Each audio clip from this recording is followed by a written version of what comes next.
Good morning guys and welcome. Welcome to another video testing, another unboxing, another reviews ng airgun. So this is the Glock 17 airgun by Umarex. Officially licensed product of Glock. So this is the pellet version. So ang gamit natin na bala ay the Umarex 500 Jackal 177 4.5mm in diameter. This is 8.20 grains or 0.53 grams. So, ito siya guys. This is pointed pellets. Pwede rin po kayong gumamit ng flathead, round pellets. Pwede po as long as 177. Okay, by the way, shout out kay Sir Ronnie. So, yung mga kasama nito, meron na siyang kasamang propellant. This is the CO2 12G cartridge. This is disposable. More or less 60 shots po per CO2, more or less. Okay, and may kasama na rin siyang silicone oil. Okay, so buksan natin. May kasama siyang safety instruction maintenance manual and the operating instruction manual. May kasama na rin po siyang hex screw para dun sa magazine. And this is it. The Glock 17 Gen 5 pellet version. May serration sa front, serration sa rear. Naka-use sight. Serial number ng slide, serial number ng unit. Tapos meron siyang safety dito sa ilalim. Yan. Pag white, safe. Safe yan. Pag red, that's fire. Okay, malalim lang yung niya, yung trigger niya. Especially pag nakasalpak yung magazine, dahil belt type siya, kailangan niya kasing iikot yung belt. So, medyo matigas siyang kalabitin. Pero kalaunan naman, lumalambot siya pag lagi siyang umiikot. Pwede rin natin siyang lagyan ng oil, yung belt. And ito pala yung flashlight sir na available. Meron siyang flasher. So plug and play lang siya sa unit. So paglalagay mo siya sir, down mo lang to. Insert. Yan, lock. Okay, yan po yung available natin na flashlight.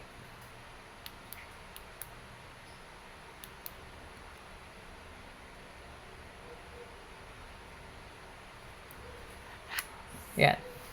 Okay. So, paglalagay naman ng CO2, so, lalagyan natin siya ng oil muna. Oil muna bago natin ilagay salpak sa magazine. So, itong tip ng CO2, lagyan natin ng oil. Silicone oil. So, may kasama siyang silicone oil.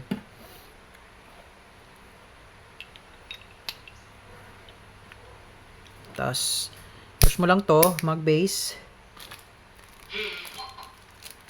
At dahil luwagan lang natin to para mag-fit yung CO2. Ayan. And then, higpitan natin. So, kailangan mabilis po yung pihit, no? Kasi pag, ayan, katulad nyan, medyo mabagal ako. Pag once nabutas na, lalabas na yung pressure yung hangin. So, ayan, katulad nyan, wala na siya, no? Mahigpit na kasi. Okay? And then, sa paglalagay naman po ng pellets, so, itong lock, push nyo lang. Yan, tapos dito siya lalagay.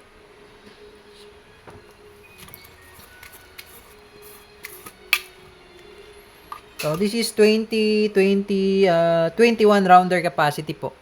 So, ang laman po ng magazine ay 21. So, yan lang. Yan lang siya. Make sure lang na hindi siya totally fit siya dun sa butas kasi pagka may nakausli, pwede siyang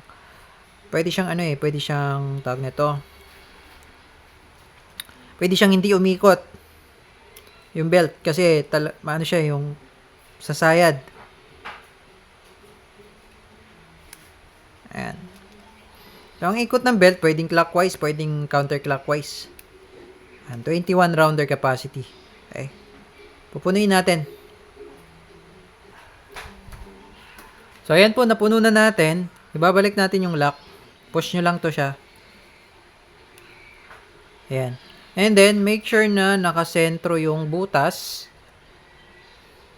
Part na yan dyan. Kailangan nakasentro po yan dyan. Yan. Okay. So, pwede nating lagyan ng oil dito na part para lumambot yung ikot. Okay? So, hindi siya, dahil belt type siya, hindi siya mag-open slide. Pero blowback siya, no? Gumagalaw po ito. Yan, gumagalaw yan. Blowback siya. Pero, hindi nga lang, dahil siya belt type siya, hindi siya nag-open slide pag wala ng bala. Kasi belt siya eh. Hindi siya spring eh. So, yun lang. So, testing natin yung velocity niya. Okay, testing. This is the Airgun Glock 17 pellet version.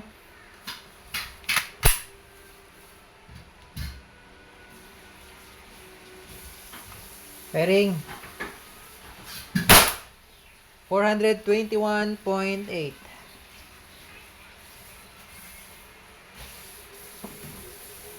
Okay, one more. Firing.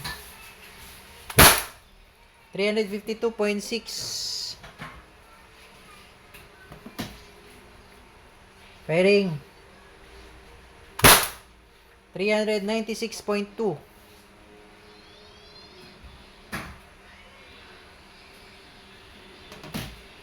And last. Wala.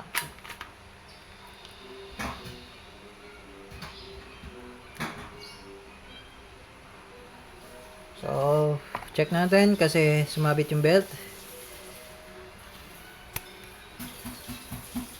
Yan. So, pag hindi nyo po makakalabit, remove nyo muna yung magazine. Kasi baka may sumabit na pellet.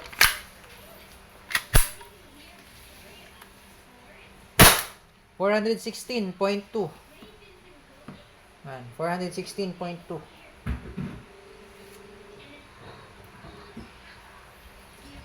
Nangyari sa phone ko. Ayan, 416.2. Okay, so yun po yung kanyang velocity, projectile speed. Okay?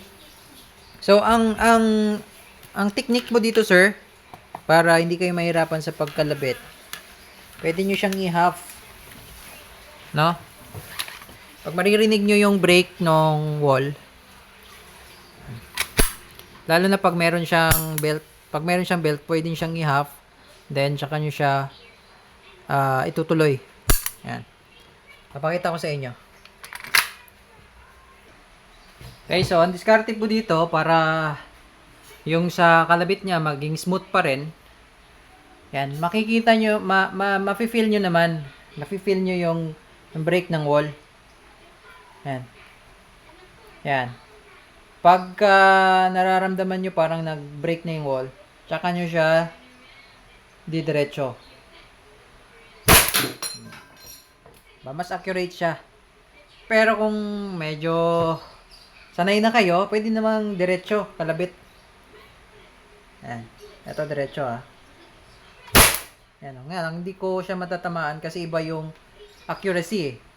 Ngayon, para mas accurate, i-half ko muna, half trigger ko. Yan.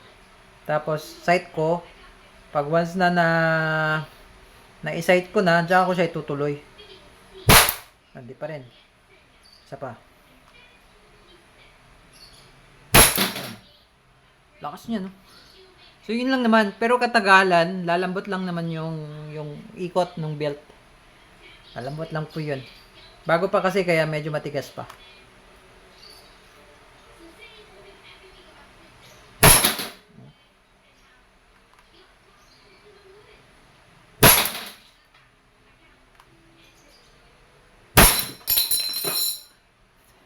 Tingnan nyo naman yung talsik ng plate. Di ba? Ayan. So again, this is the Glock 17 Gen 5 pellet version by Umarex. Sa mga interested po sa unit, lalagay ko po yung description sa details. Yung details sa description baliktad. Okay, so yun lamang po. Thank you and have a nice day.